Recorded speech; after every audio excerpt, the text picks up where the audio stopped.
1. America's least educated cities in 2025, California and Texas top the list. 2. Map reveals America's least educated cities, WalletHub ranking.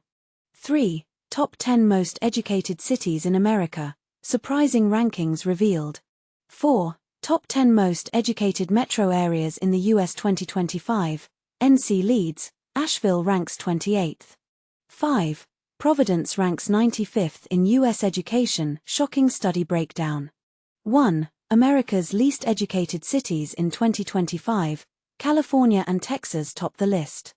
Here's a shocking revelation. The U.S. cities with the lowest educational attainment rates are clustered in two of the country's most populous states. California and Texas dominate the 2025 list of the least educated cities, according to a groundbreaking study by WalletHub. But here's where it gets controversial. What does this mean for residents, and why are these regions lagging behind? Let's break it down. A college degree is often seen as a gateway to higher earnings and career flexibility, but not all U.S. cities offer the same quality of education. A new WalletHub analysis, https://wallethub.com/edu/most-and-least-educated-cities/6656, reveals that California and Texas host some of the nation's least educated metropolitan areas. This isn't just about numbers, it's about opportunities, systemic challenges, and the hidden stories behind these rankings. The study evaluated the 150 largest metropolitan statistical areas, MSAs, across 11 critical categories, including educational attainment and quality of education and attainment gap. Each MSA was graded on a 100-point scale, with higher scores reflecting better educational outcomes. The results: cities like Visalia, California, and Brownsville-Harlingen, Texas, landed at the bottom of the list. But what exactly defines an educated city? And why do these regions struggle? Here's the full 2025 ranking of the least educated cities in the U.S. 1. Visalia, California. 2. Brownsville-Harlingen, Texas. 3. McAllen-Edinburgh-Mission, Texas. 4. Bakersfield, California. 5. Modesto, California. 6. Fresno, California. 7. Stockton, California. 8. Salinas, California. 9. Hickoryland or Morganton, North Carolina. 10. Beaumont-Port Arthur, Texas. 11. Corpus Christi, Texas. 12. Ocala, Florida. 13. Riverside-San Bernardino, Ontario, California. 14. Lakeland-Winter Haven, Florida. 15. Reading, Pennsylvania. 16. Huntington-Ashland, West Virginia, Kentucky, Ohio. 17. Lafayette, Louisiana. 18. Youngstown, Warren Boardman, Ohio, Pennsylvania. 19. El Paso, Texas. 20. Rockford, Illinois. How did they determine these rankings? WalletHub's methodology is as detailed as it is data-driven. Researchers analyzed factors such as the percentage of adults aged 25 plus with a bachelor's degree or higher, the quality of public schools, and the gender gap in education. Data came from the U.S. Census Bureau, greatschools.org, http://greatschools.org, and other reputable sources. But here's a question to ponder. Does this approach capture the full picture of educational opportunity, or does it overlook local efforts to improve access? Why you should care. These rankings aren't just academic, they impact real lives. Lower educational attainment can correlate with limited job prospects, lower wages, and fewer resources for families. Yet, some argue that these cities face unique challenges, such as economic disparities or underfunded school systems. And this is the part most people miss. The study's criteria might not account for cultural or historical factors that influence education outcomes. So, what's the takeaway? While WalletHub's analysis provides valuable insights, it also raises important questions. Are these cities truly least educated, or are they simply facing systemic barriers that require targeted solutions? And how can we ensure that all communities have equitable access to quality education? We'd love to hear your thoughts. Do you think the rankings accurately reflect educational quality, or are there overlooked factors at play? Share your perspective in the comments, because the conversation about education equity is far from over. 2. Map reveals America's least educated cities, WalletHub ranking. Imagine living in a city where educational opportunities are so scarce that it ranks as the least educated in the nation. This is the reality for some communities in the agricultural core of California, as highlighted by a recent WalletHub survey. The survey assessed the 150 most populated metropolitan areas in the U.S., evaluating them on a variety of educational metrics to determine where the most and least educated populations reside. WalletHub's methodology involved examining two primary aspects: the educational levels achieved by the residents and the overall quality of the local education systems. This included metrics such as the percentage of adults who completed high school, pursued higher education, or obtained advanced degrees. Additionally, the performance of schools and universities and the accessibility of educational opportunities for all demographic groups were considered. These factors were combined to assign each city a score out of 100. At the very bottom of this list sits Visalia, California, with a dismally low score of 9.12 out of 100. This city, along with others like Brownsville, Harlingen, and McAllen, Edinburgh Mission in Texas, and Bakersfield in California, reports alarmingly low college attainment rates and significant educational opportunity gaps, especially for minority and low-income groups. But here's where it gets controversial. The geographic distribution of these cities reveals a pattern. 8 of the 10 least educated cities are located in the south or west of the United States, with California alone accounting for half. In stark contrast, cities like Ann Arbor, Michigan, Durham, Chapel Hill, North Carolina, and Madison, Wisconsin top the list, each hosting major universities and benefiting from robust local investments in education. Why does this matter? Education is a crucial driver of economic opportunity, public health, and social mobility. While higher education doesn't automatically translate to financial success, it strongly correlates with better economic opportunities and social mobility. This is particularly evident in cities with high educational attainment, where a significant portion of the population has access to quality K-12 education funded by local taxes, as noted by Taishio Redden, an assistant professor of urban planning. In places like Ann Arbor, where nearly 96% of adults have at least a high school diploma and over 58% hold a bachelor's degree, the benefits of such educational attainment are clear. These cities not only offer excellent educational opportunities from childhood through graduate studies but also demonstrate the potential for enhanced social mobility and economic prosperity. This raises a thought-provoking question: how can other cities emulate the educational successes of places like Ann Arbor and Durham? And what role should federal and local policies play in bridging the educational gaps that starkly divide America's cities? Your thoughts and comments are welcome below, especially if you have insights or experiences related to educational disparities in your own community. 3. Top 10 Most Educated Cities in America. Surprising rankings revealed. Imagine the pride and curiosity that comes with knowing your city is ranked among the most or least educated in the country. Well, that's exactly the situation for 4 Illinois cities, including Rockford and Peoria, according to WalletHub's latest rankings of the most and least educated cities in America. This study isn't just about bragging rights, it delves into the educational landscape of 150 metropolitan statistical areas, MSAs, across the United States, using a comprehensive set of metrics to paint a clear picture. WalletHub didn't just look at the percentage of residents with a bachelor's degree or higher, though that's certainly a key factor. They also considered the quality of local public school systems and the gender and racial achievement gaps. These metrics provide a holistic view of educational attainment and equity, which are crucial for economic resilience. But here's where it gets controversial. Some argue that focusing solely on educational attainment overlooks the importance of vocational training and diverse skill sets needed to weather economic storms. Cornell Thomas, a professor at Texas Christian University and WalletHub analyst, emphasizes the need for a balanced workforce. He suggests that better profit-sharing policies could incentivize workers and foster a more equitable economy. Greed seems to be the driving force behind many corporate policies, Thomas notes, highlighting the tension between profit maximization and fair labor practices.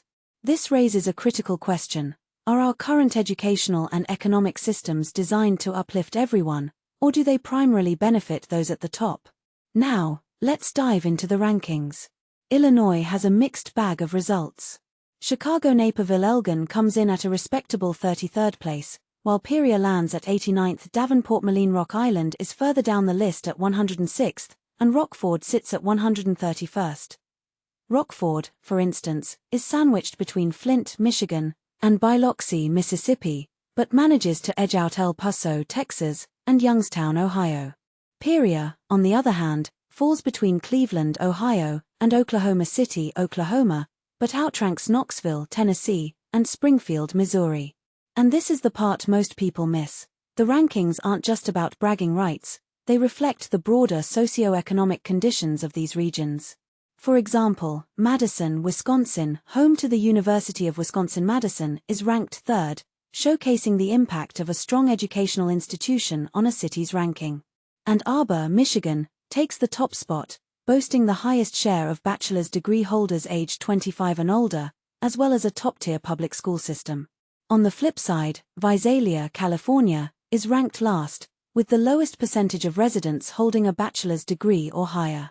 The top 10 most educated cities include tech and academic hubs like San Jose, California, and Boston, Massachusetts, alongside political and cultural centers like Washington, D.C., and Austin, Texas. These rankings highlight the interplay between education, economic opportunity, and urban development. But they also raise questions about equity and access. For instance, how can cities like Rockford and Peoria bridge the educational gap and create more opportunities for their residents? Jeff Koche, a journalist for the Rockford Register-Star, covers these issues extensively, offering insights into government policies and economic development. You can reach him via email at jkolke@rrstar.com or on X, formerly Twitter, @JeffKolke.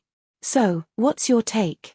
Do these rankings accurately reflect the educational landscape of these cities, or are there other factors at play? Share your thoughts in the comments and let's spark a conversation about education, equity, and the future of our communities. 4. Top 10 Most Educated Metro Areas in the U.S. 2025, NC leads, Asheville ranks 28th. ****, a single state, two vastly different stories. A new national study reveals that while some of North Carolina's cities are among the most educated in America, another region just a short drive away is ranked near the very bottom. This striking contrast comes from a comprehensive analysis by WalletHub, a personal finance company that often dives deep into data to see how American cities stack up on various quality-of-life measures. To figure out where the nation's most educated citizens live and work, their research team went far beyond simply counting diplomas. They evaluated 150 of the largest U.S. metropolitan areas, using a robust framework of 11 key indicators. These metrics were grouped into two major categories: educational attainment, which looks at the percentage of residents holding high school, college, and graduate degrees, and quality of education and attainment gap, which assesses factors like the quality of local universities, public schools, and any disparities in access to education. So, what did this deep dive uncover about the Tar Heel State? North Carolina's educational powerhouses ***. The results paint a glowing picture for the state's famed research triangle. Two North Carolina metro areas not only made the top 10 but landed in truly elite company. 1. Ann Arbor, Michigan. 2. Durham Chapel Hill, NC***. 3. Madison, Wisconsin. 4. San Jose Sunnyvale Santa Clara, CA. 5. Washington Arlington Alexandria, DCVAMDWV. 6. Raleigh Cary, NC***. 7. San Francisco Oakland Berkeley, CA. 8. Austin Round Rock Georgetown, TX. 9. Seattle Tacoma Bellevue, WA. 10. Boston Cambridge Newton, MANH.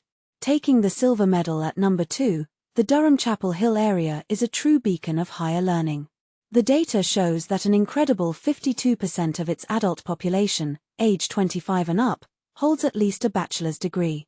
And this is the part most people miss. A full 26% of adults have gone even further, earning a graduate or professional degree. This concentration of academic achievement is no accident, as the area also ranked 8th in the nation for university quality and 16th for the availability of summer learning programs. A different reality in the foothills. But here's where the narrative takes a sharp turn. On the other end of the spectrum, the study highlights regions facing significant educational challenges. Among the bottom 10 is a metro area right in North Carolina's foothills. 141, Beaumont-Port Arthur, TX. 142, Hickerillin or Morganton, NC***. 143, Salinas, California. 144, Stockton, California. 145, Fresno, California. 146, Modesto, California. 147, Bakersfield, California. 148, McAllen Edinburgh Mission, TX. 149, Brownsville Harlingen, TX. 150, Visalia, California. This stark divide between the triangle and the foothills raises a major, and potentially controversial, question: what forces are creating such different educational? 5. Providence ranks 95th in U.S. education, shocking study breakdown.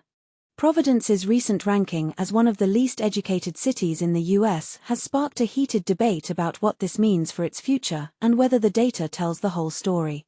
A new nationwide study, released this week, placed the Providence-Warwick metro area near the bottom of a list comparing education levels across America's 150 largest metropolitan regions. But here's where the conversation takes a controversial turn. What defines an educated city, and are metrics like college degrees the only measure of intellectual capital? Let's unpack the findings and the questions they raise. /n/. The study, conducted by WalletHub, evaluated cities using 11 critical benchmarks. These included the percentage of adults, 25+, holding bachelor's degrees or higher, racial disparities in educational attainment, and the strength of K-12 public schools. Cities with higher concentrations of degree holders often attract better-paying jobs and robust industries, creating a cycle where education fuels economic growth. For example, graduates tend to earn more over their lifetimes, which translates to higher tax revenues for infrastructure, healthcare, and community programs. But here's a twist: not everyone benefits equally. Critics argue that rankings like these often overlook hidden barriers like student debt, regional job market mismatches, or the rising cost of living in brain hubs. /n/n economist Chip Lupo, who contributed to the study, emphasizes that while education doesn't automatically guarantee wealth, it's strongly correlated with opportunity. Cities that top these lists usually offer strong schools from preschool through graduate programs, he explains. But they also need policies that close gaps for marginalized groups. Take Boston, which ranked number 10 in New England. Its proximity to world-renowned universities like Harvard and MIT creates a pipeline for innovation and talent. By contrast, Providence placed 95th out of 150 nationwide and second to last among New England's metro areas, ahead only of Springfield, Massachusetts. This raises a provocative question: is Providence failing to retain graduates, or are its local industries not aligned with the skills of its workforce? /n/n Here's how New England cities stacked up in the rankings. Boston, number 10, Portland, Maine, number 13, Bridgeport, Connecticut, number 17, Hartford, number 25, New Haven, number 27, Manchester, New Hampshire, number 29, Worcester, number 42, Providence, number 95, and Springfield, number 120. Ann Arbor, Michigan, a college town powered by the University of Michigan, took the top spot nationally. Meanwhile, Visalia, California, brought up the rear. But here's the part most people miss: rankings alone don't explain why cities underperform. For instance, Providence has pockets of academic excellence, like its top neighborhoods where over 50% of residents hold advanced degrees. Yet systemic challenges, from underfunded schools in lower-income areas to a brain drain of young professionals seeking opportunities elsewhere, may drag down the region's overall score. /n/n Some experts argue that these reports risk oversimplifying complex realities. Could Providence's blend of historic charm, affordable housing, and cultural diversity offset its educational gaps for certain residents? And does focusing solely on degrees ignore the value of vocational training or entrepreneurship? After all, not every thriving economy relies on Ivy League graduates, some thrive on skilled trades or creative industries. /n/n We want to hear from you. Do rankings like this motivate cities to improve, or do they unfairly stigmatize communities? If you're from Providence, do you think this reflects your experiences, or is there more to the story? Share your thoughts below. And for those curious about local efforts to boost education access, check out initiatives like Rhode Island's push to expand free pre-K programs or workforce training partnerships with LOCA.